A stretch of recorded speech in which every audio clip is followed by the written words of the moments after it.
យើងនៅក្បែរគ្នាតែពេលនេះយើងបានឆ្ងាយគ្នាបងចាំក្រុមពេលវេលាដែលពុំមានថាស្រឡាញ់បងបើសិនបងអាចសុំបានបងនឹងសូមឲ្យអូនវិលវិញព្រោះចិត្តនេះនៅទន្ទិញស្ដាយអរកឹងរាល់ពេលក្បែរគ្នាអនុស្សាវរីយ៍ច្រើនណាស់មិនគួរណាមានមកដនទី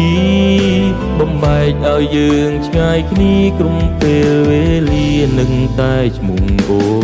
ងយើងបានសន្យាថាមានរឿងអ្វីក៏មិនបងហេតុអ្វីពេលនេះនួនអងទុកឲ្យបងឆ្លងឆ្នាំតែម្នាក់ឯងបានសន្យាថាមានរឿងអ្វីក៏មិនបងភ្លេចក៏ទុកឲ្យបងនៅឆ្លងឆ្នាំម្នាក់ឯង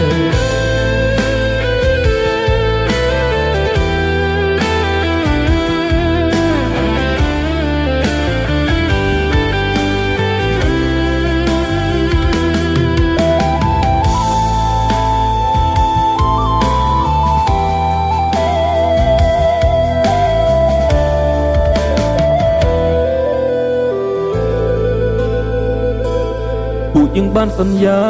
ថាមានរឿងអ្វីក៏មិនបង